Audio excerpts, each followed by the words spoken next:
Sony Sound presents Sajeev Podbox. Sajeev Podbox.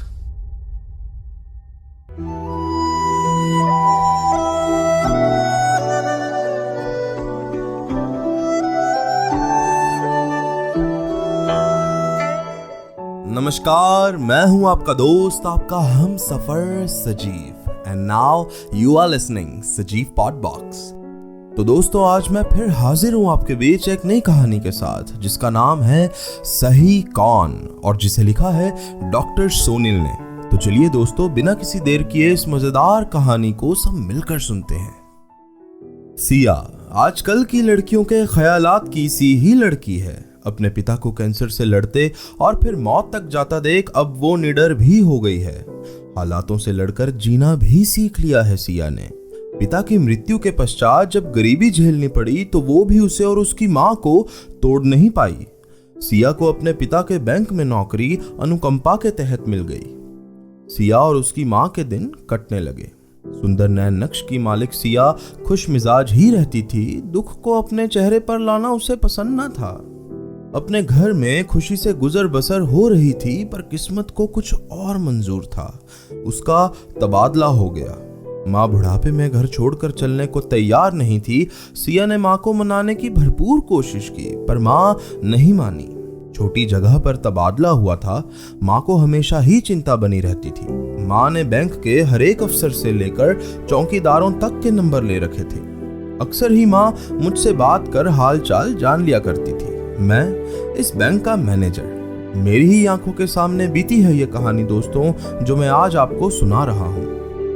मेरे ही सामने वाली डेस्क पर शिवेन बैठता था। सीधा लेकिन मस्त मौला लड़का। उसके पास बैठा व्यक्ति अगर हंसते ना मिले तो कुछ गड़बड़ समझिएगा। सिया शिवेन की आपस में अच्छी बनती थी। एक दिन सब कैंटीन में बैठे चाय समोसे खा रहे थे। शिवेन के भी चुटकुलों की क्लास लगी हुई थी। किसी बात पर सिया ने कहा, अरे मुझसे सुंदर लड़की पर क्यों नहीं ट्राई मारते? शिवेन भी हंसते हंसते कह गया, sorry darling, there is no vacancy. बात आई गई हो गई, पर सिया के मन में घर कर गई। कोई कैसे इतनी सुंदर बला का यूं मजाक बना सकता है? कैसे मना कर सकता है कोई उसे? ये बात रह रह कर सिया को खाए जा रही थी। सिया ने शिवेन को रिझाने के पैंतरे शुरू कर दिए थे। अब ज्यादा बड़े गले के कपड़े पहनना, शिवेन के कंधे पर हाथ रखकर बातें करना, उसके घर जाने की जिद करना, बल्कि कई बार तो जिद इस बात की कि उसे घर शिवेन ही छोड़ने जाए। शिवेन शादीशुदा था। 1 ही साल हुआ था उसकी शादी को। ऐसा नहीं था कि वो सिया की इन हरकतों को जान समझ नहीं रहा था, पर वो इस पर कोई अपनी प्रतिक्रिया देना जरूरी नहीं समझ रहा था। शिवेन के जन्मदिन पर शिखा उसे सरप्राइज देने बैंक आ गई। शिखा अपने शिवेन की पत्नी। शिखा बहुत ही सुंदर और प्यारी लड़की थी।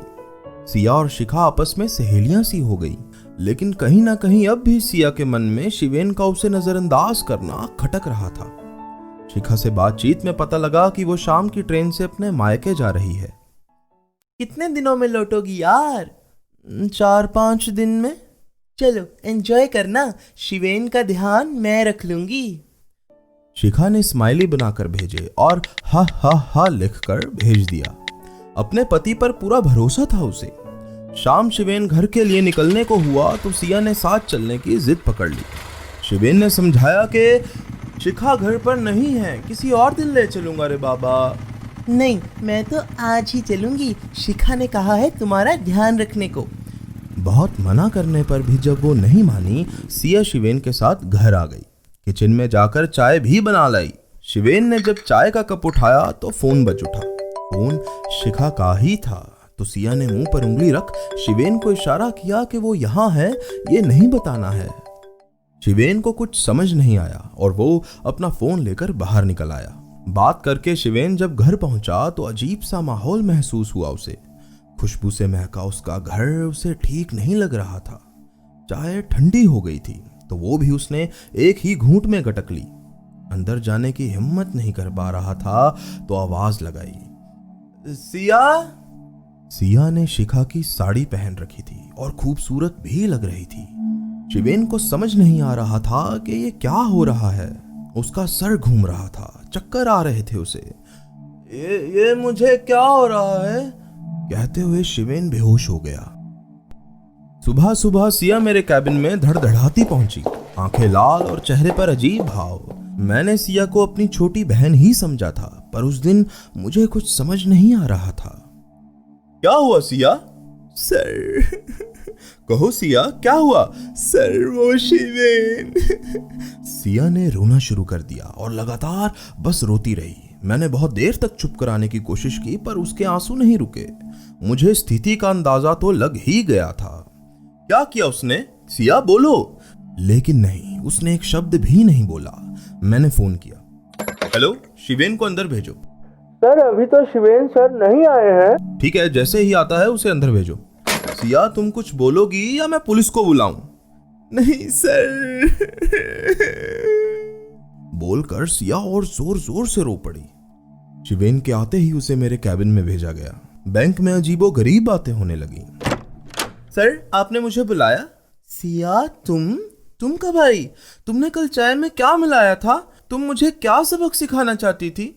सिया रोते रोते अचानक चुप हो गई और उठकर शिवेन को जोर का थप्पड़ रसीद कर दिया।